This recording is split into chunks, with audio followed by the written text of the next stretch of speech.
Peristiwa Karbala. Peristiwa Karbala adalah episode yang sangat penting dan tragis dalam sejarah Islam, yang sangat dihormati khususnya oleh umat Muslim Syiah. Peristiwa ini terjadi pada tanggal 10 Muharram tahun 61 Hijriah, 680 Masehi, di Karbala, yang kini berada di wilayah Irak modern. Inti dari peristiwa ini adalah syahidnya Imam Husain ibn Ali, cucu tercinta Nabi Muhammad SAW, dan para sahabat setianya.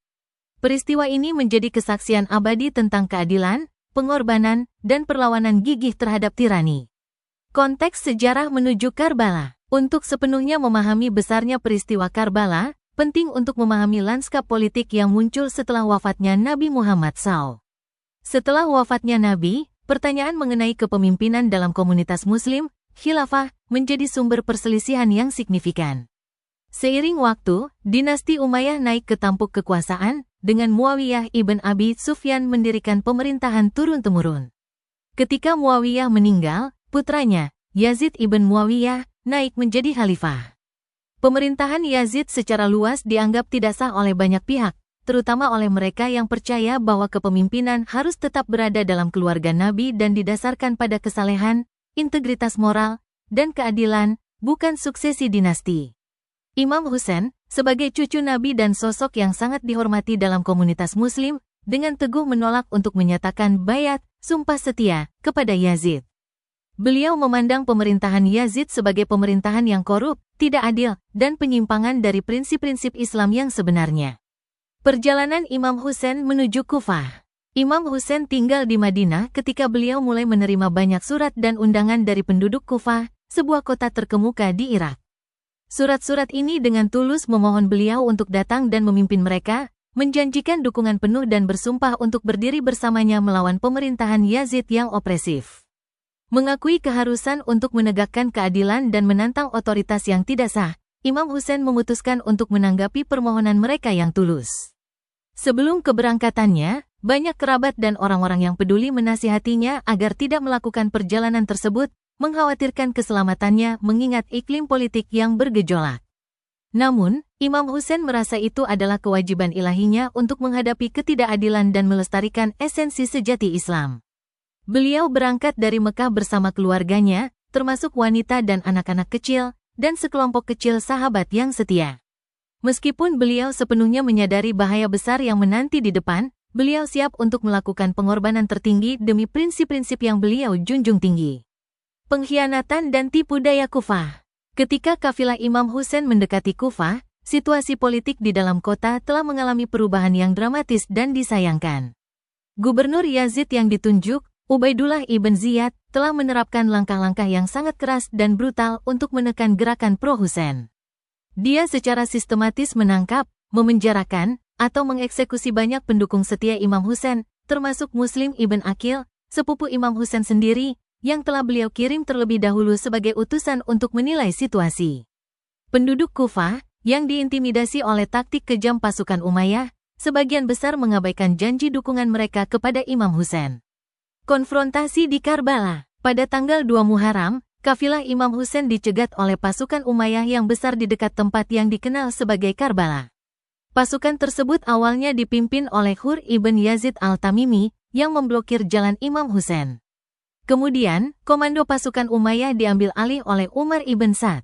Mereka mengepung kelompok kecil Imam Husain dan, dengan kejam, mencegah mereka mengakses air dari sungai Efrat yang dekat. Pasukan Umayyah menuntut agar Imam Husain menyatakan baiat kepada Yazid. Namun, Imam Husain dengan tegas dan konsisten menolak untuk mengkompromikan prinsip-prinsipnya.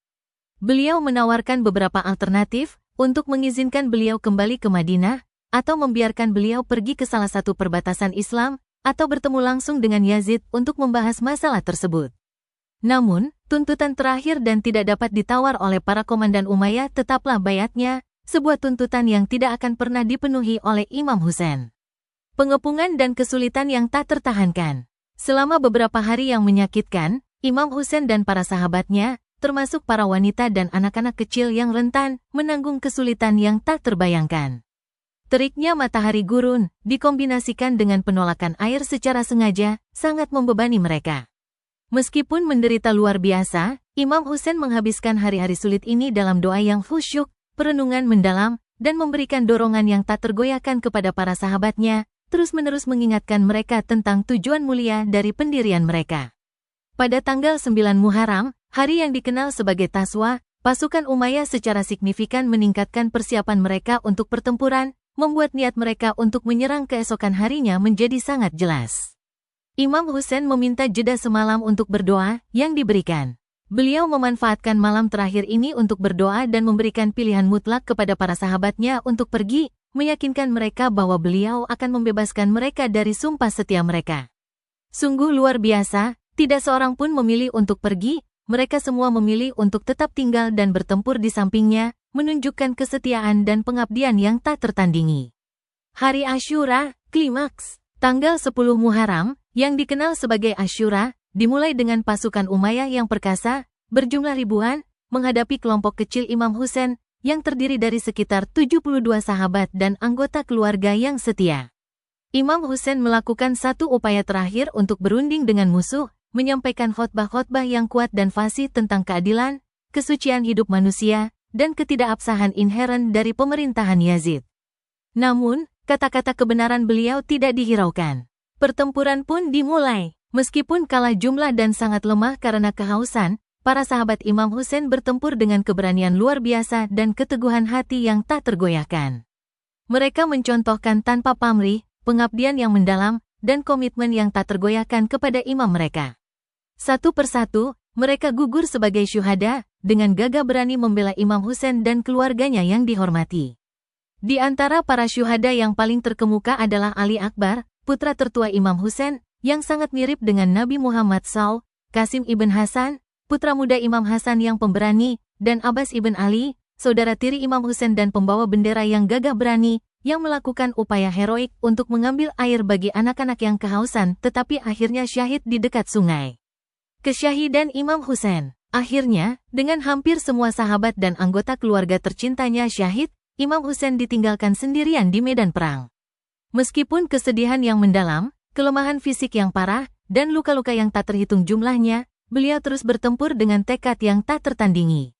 Beliau terluka parah oleh panah dan tombak yang tak terhitung jumlahnya. Akhirnya, beliau jatuh ke tanah. Simr ibn Dil Jawshan, sosok yang terkenal kejam dalam pasukan Umayyah, diingat secara memalukan karena dengan brutal memenggal kepala Imam Husain. Setelah kesyahidan Imam Husain, tentara Umayyah melakukan tindakan penjarahan yang mengerikan di kemahnya, bahkan melucuti pakaian dari jenazah suci para syuhada. Para wanita dan anak-anak, termasuk saudari Imam Husain yang pemberani, Zainab bin Ali, dan putranya yang sakit, Imam Ali al-Sajjad, yang terlalu sakit untuk bertempur, ditawan. Dampak dan warisan yang abadi. Para tawanan mengalami prosesi yang melelahkan dan memalukan melalui Kufah dan kemudian dibawa secara paksa ke Damaskus, ibu kota kekhalifahan Yazid. Sepanjang perjalanan sulit mereka dan saat di penjara di istana Yazid, Zainab bin Ali dan Imam Ali al-Sajjad menyampaikan pidato-pidato yang kuat dan fasih.